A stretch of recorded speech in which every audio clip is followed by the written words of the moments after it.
Hello everyone, and welcome to SUNUP. I'm Lyndall Stout. We have a very special holiday treat for you today. We're looking back at some of our favorite stories from the past year.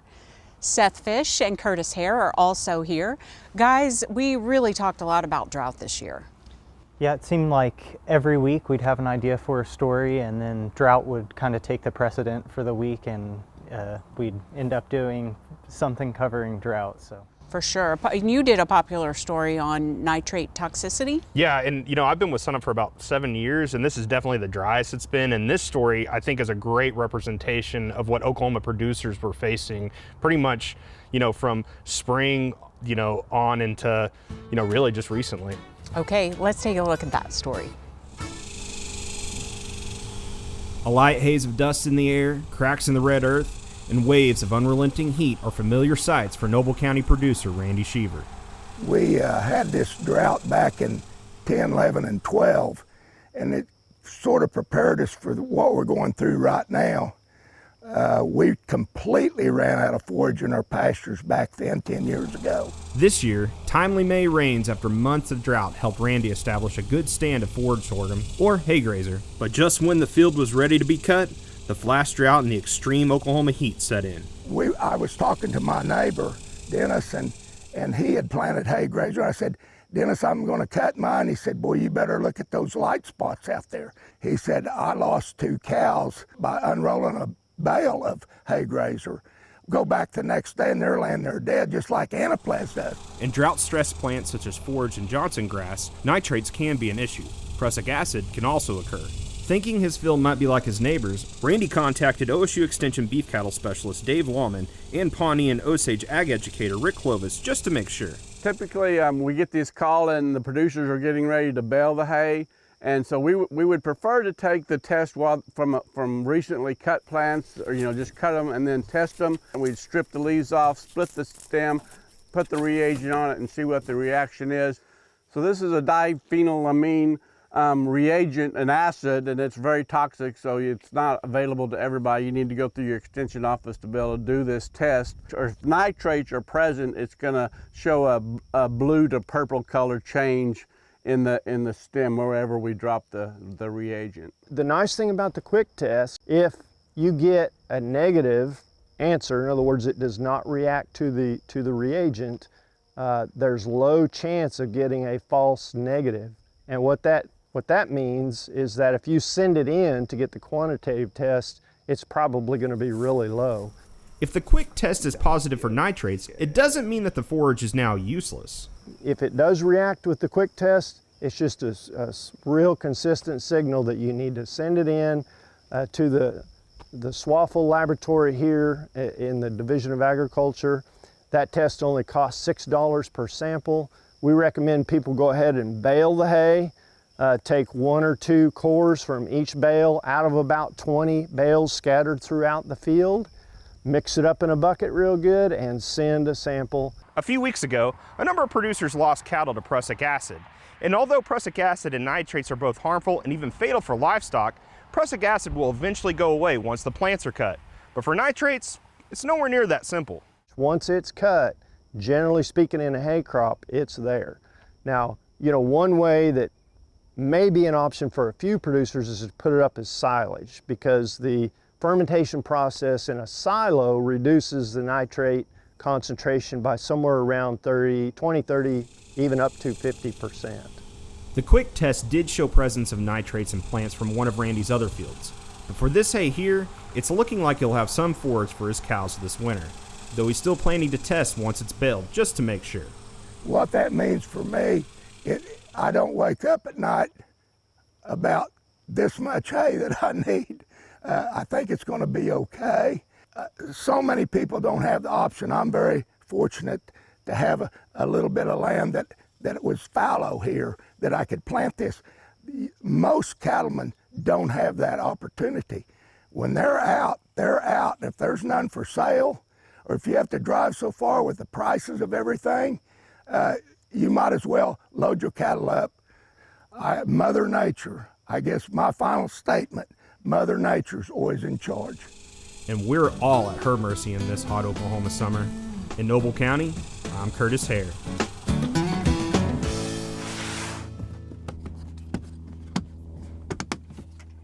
On a sunny, windless day, Goose the UAV is preparing for takeoff. Once off the ground, Goose begins an autonomous flight, taking a series of photos that will later be stitched together for a very important purpose: mapping and monitoring the aging infrastructure of our dams and watersheds. We call it dam tags for short, but it's the dam analysis modernization of tools, applications, guidance, and standardization. And so it's a way of supporting the aging infrastructure that has been constructed by USDA over the past 80 years. There's nearly 12,000 flood control dams nationwide, and right here in Oklahoma, we have over 2,100 of those structures. Cade Shelton is an ag engineer with the USDA ARS and is the remote pilot in command for the Dam Tags research project. So the purpose of this is for dam monitoring. So we want to verify in rainstorm events that dams are not eroding. We can monitor vegetation over time. We're also using this information for our low-cost sensors. We can do radio span spectrums. So we can go in on these dams and configure different points. And we can do flight studies to see where our radios would work best for our low-cost sensors. So the things that we're looking for is a base run for the first to get an idea of what is there. So the good thing about this software is you have the ability to refly. So once you refly, a month, 2 months, 6 months later, you can overlap those images to see if anything has changed. So you can see if there's been anything eroded, anything breach on the dams, any big large cracks in the spillway. So that's kind of the information that we're looking for.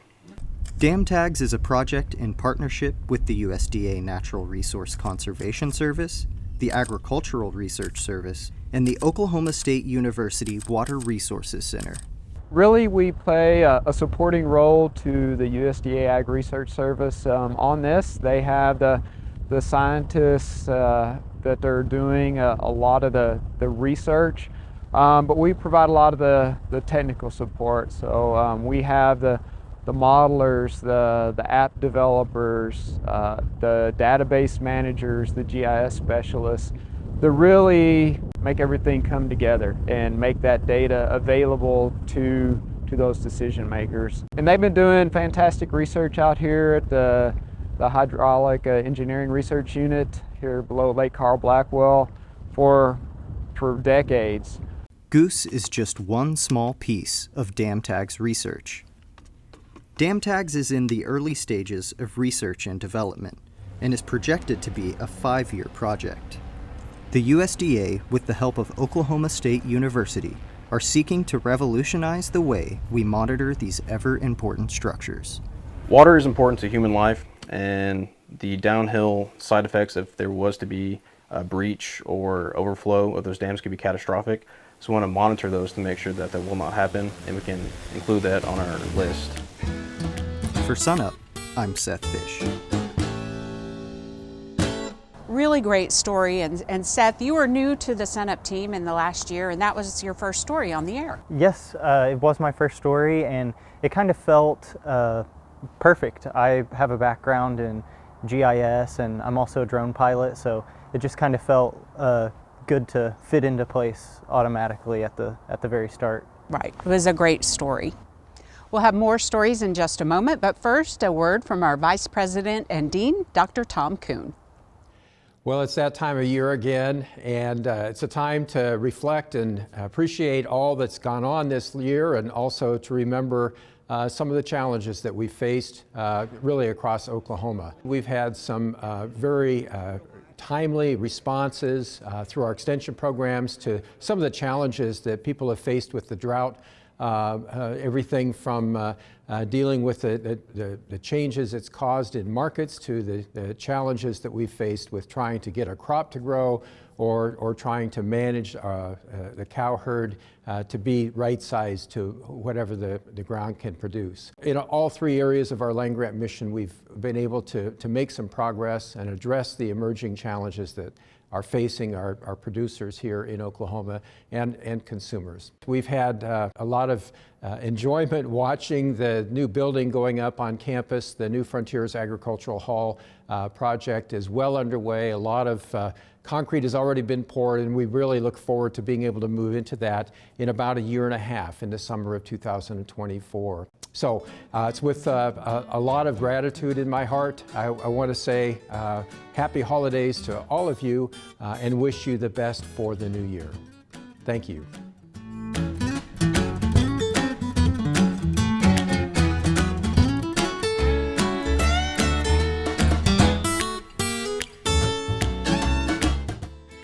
I'm Kim Anderson. Welcome to Tailgate Talk and Market Monitor. I want to take just a minute to say thank you for 2022. Wish you a Merry Christmas, a Happy New Year. 2023 is going to be one of the best years yet.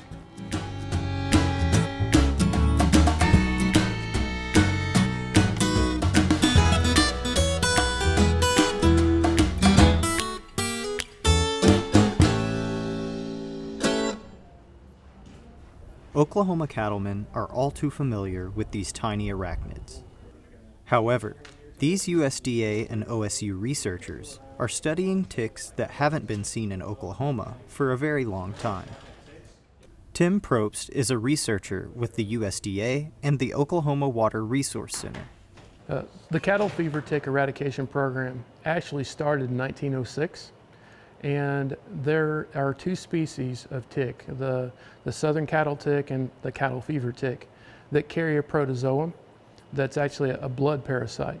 And that causes anemia and a bunch of other complications. And actually in naive animals that have never been exposed before, there's a 70 to 90% mortality rate. So it's actually, some literature shows that it's like the most financially significant ectoparasite to cattle in the whole world. In the 1920s and 30s, the U.S. implemented cattle dipping programs to combat the bacteria-carrying ticks. The project eradicated virtually all of the problematic ticks from the southern United States, but colonies along the U.S.-Mexico border and in Puerto Rico are causing problems to this day. It's really hard to control that. That's why, even after 100 years, or more, that we still have the program going on. The USDA Ag Research Service and the Oklahoma Water Resource Center, with the help of OSU, are seeking to streamline the process of tracking and treating animals affected by the cattle tick. And they're doing it with RFID chips and readers, technology that is probably in your wallet right now. So what we've developed is a survey that works with off-the-shelf devices that currently scan the RFID tags to get their number and gets their weights from the squeeze chute themselves. Soon, the same technology used in your credit cards will be used by researchers in Texas and Puerto Rico to monitor tick activity in buffer zones. So we've tied those devices together, allowing the survey to be manually entered and fill out all the metadata, and it can be stored in the cloud and viewed by researchers almost instantaneously after it's submitted.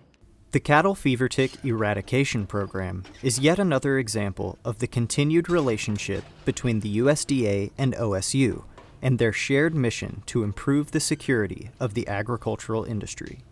It's just a matter of finding all the pieces that are necessary to make a project successful and produce something that's useful for folks out in the state. And sometimes we'll have those pieces, whether it be personnel or physical resources like livestock and land here at Oklahoma State. And sometimes the Ag Research Services groups have those resources, and we can combine them in a synergistic way to help produce beneficial information for people out there in the livestock industry. A live animal demo of it was huge and really helps us see all these things go from basically the lab or the computer to actual animals. So the partnership has been a huge part of what we've been able to accomplish. For SUNUP, I'm Seth Fish. One of the things we all love about working for SUNUP is the fact that we learn so much great new information each and every week, and this story is really case in point. Absolutely. A lot like the dam tag story, it's a very research-based story, and those are the stories that I love to tell, and I hope I get to do more next year. Without a doubt, there's always something to talk about. And this spring and obviously into the fall, we like to go on field tours and field days, and you got to go up to a really great event up in Kay County. Yeah, and this was the first year where field tours were actually happening in person, you know, from the COVID pandemic. But with Don Schieber's place, which it was great because, you know, he actually has field plots like pretty much literally like in his backyard. And, you know, getting to see that, and he also got like a really, you know, prestigious award for the Oklahoma agriculture community. And it was just a really fun story to do. Okay, let's take a look back now. You know, to help neighbor farmers and farmers in the area, they got to have a test plot somewhere. Somebody's got to do it, and I had a good location to put it, so we just did it. Maybe we'll have some seed wheat that can help somebody this year. Just a stone's throw away from Don Schieber's front porch sits a handful of OSU wheat variety demonstration plots. During the growing season, it's not unusual for Don to look out his front window to see fellow wheat producers and curious county road drivers hop out of their vehicles to get a closer look. It's the exact reaction Don hoped he would get when he started this. And there's a lot of people drive by and walk out in them and look at them too, and that's what it's for. They don't have to come to the house and tell me they're going to be out there. Just go do it. It's been a good thing to do, and makes my place look better too. Today is the 18th wheat field day on Schieber Farms. It's the perfect opportunity for North Central wheat producers to get a look of how different varieties are performing this year. We have years and years of data to collect on the varieties that Oklahoma State has grown or partnered with, that has done an awesome job of telling us what does well in our area. You know, what are things that farmers need to be looking for that do well in north central Oklahoma? It's a much different climate than far out west. We're quite a bit drier. We're quite a bit cooler up here in north central Oklahoma. So it's nice to have something that's localized and very, I guess, even a little niche detailed to our area. And this north central wheat crop has had quite a journey so far. Well, it's a mixed bag.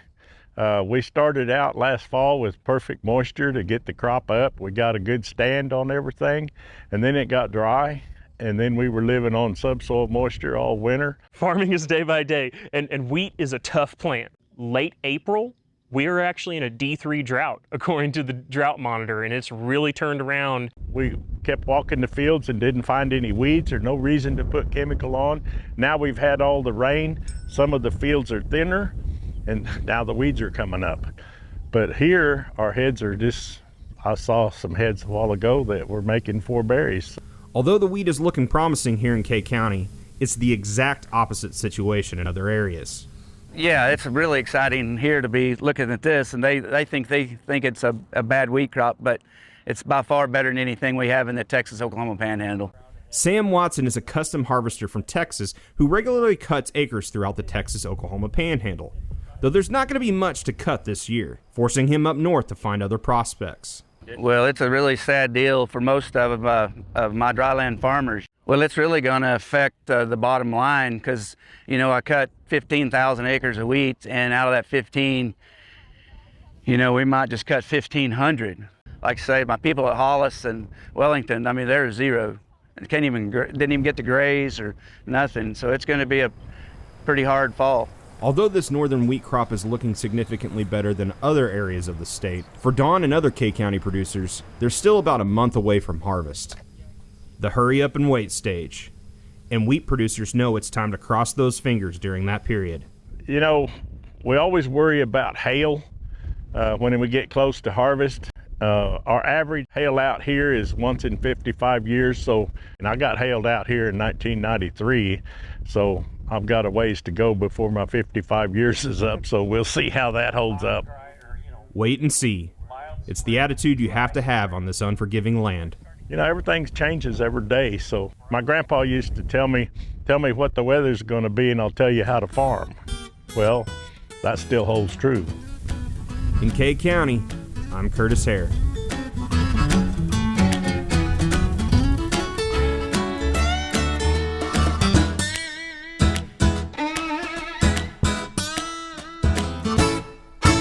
Speaking of wheat, when it came to harvest time, it was a tough year for a lot of producers depending on what part of the state you were in.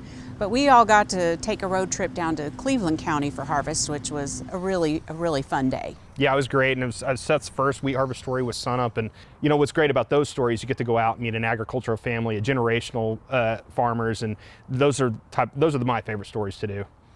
Yeah, I thought it was great. I had a lot of fun doing it, and actually met some people from my neck of the woods, which was a cool bonus. It's funny how that happens when you're out and about around Oklahoma, for sure. Well, let's take a look back at this story. This iconic scene of wheat harvest is the fabric of Oklahoma. Farming is what holds us together and helps to feed the world. It's what the Moffats have been made of for 4 generations. My folks moved down here in about, I think, 47 or something like that, and I was 5 years old. Jim Moffat is the patriarch of the family farm. His son Jerry and grandsons Coy and Conrad run the day-to-day. Today they're cutting wheat and getting ready for soybeans. We're just north of Lexington in the South Canadian River bottom. Right now it's kind of our wheat harvest time. We double crop soybeans behind the wheat. We normally try to no-till if the ground's conditions are right. This year it's a little bit wet harvesting, so we got some fields that's going to be no-tilled, some that will probably be conventional tilled back into soybeans. A bit wet may be an understatement. Muddy fields slowed progress. So we got 5.5 inches there in a matter of about 2 days, and we luckily got 2 loads out before the rain, but then we had to wait for it to kind of dry out the ground so we could get on it to combine. And combine they are. A few hot and dry days means it's full speed ahead. This year actually has been a real good year for us. The wheat looks good, it stood good. We switched to double stop a few years ago, and that variety of wheat for us has been a lot more, just more tolerant to our conditions here. This year, even with that 5.5 inches of rain on it, we had very little wheat went down. You know, we're double cropping, so this year making 45 bushel an acre has been really good. Normally we were doing good if we make 30 after double cropping soybeans in. Got the right rain at the right time and didn't dry out too much for it, so we had to start to pivot a little bit this year on some ground to get it up, but other than that, it's been a really good year for wheat. Oklahoma's 2022 wheat crop is hit or miss. Drought led to abandonment of 45% of fields in the state. Spring's heavy downpours and hail caused further damage and disease pressure. But areas with timely rains are thriving, with good yields and protein depending on the variety. At Apache, we've been getting the highest protein over there. We've been getting paid for 20 cents extra for 15% protein. So we really like the double stop. You know, it stands up so it doesn't sprout as bad, is what we like about it. At age 20, Conrad does more than farm. This fall, he starts his senior year at Oklahoma State University, majoring in animal science, with an interest in livestock genetics for their cattle operation. His grandpa says Conrad's education is already making a difference. And he's real good on keeping track of the bulls and what breed line we need to stay with and all that. I mean, he's good on that. Good on the computer. He is indeed the embodiment of the future of agriculture. Dad's farmed here all of his life, and of course, I kind of grew up in it. That's all I knew what to do and exactly what I wanted to do. And for us, I mean, for me, it's been a big benefit. I enjoy the way of life. I mean, I couldn't ask for anything any better. And then to see my boys come up and kind of wanting the same way, it makes you pretty proud. Conrad and his brother Coy plan to carry on the family farm. So as long as they want to do it, whatever they want to do, think about it, we're not going to take it with us. So raising food for people, that's what it's all about. I grew up on the farm, so I've always really enjoyed it, and I'm hoping after college to come back and take it over. Always, walking in my dad and grandpa's footsteps. Hope to continue that on. Is Grandpa retired?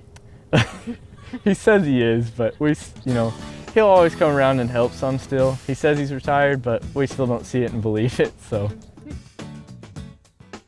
And as we leave you today, we want to give you a very special gift, which is a look back at some of our favorite bloopers from throughout the year. And from all of us here at SUNUP, we wish you and your family a very happy holidays! Bad. Okay, 3, 2, hello.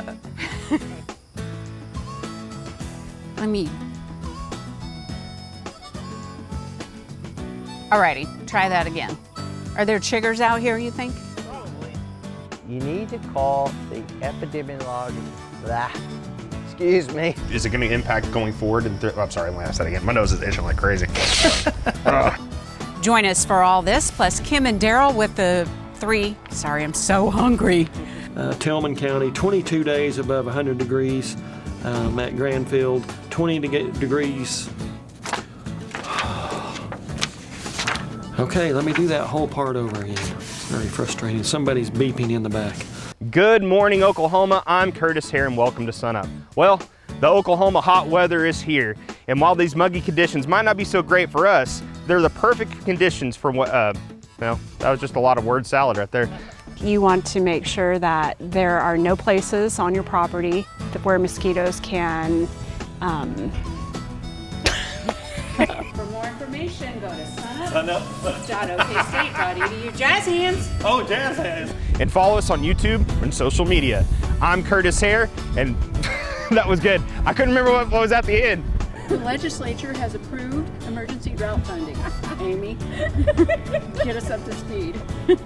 You do a mean robot. In addition to making foods flavorful, capsaicinoids 3 times fast. Finally today, a bird's eye view of Oklahoma's dam infrastructure.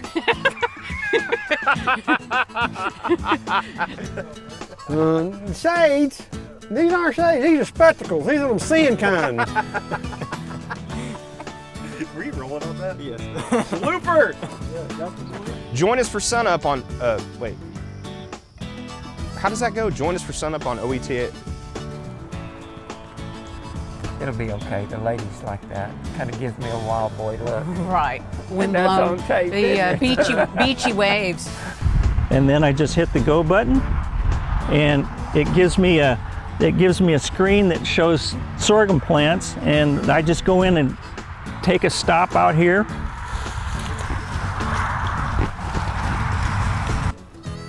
And as far as you know, all of this is just BS.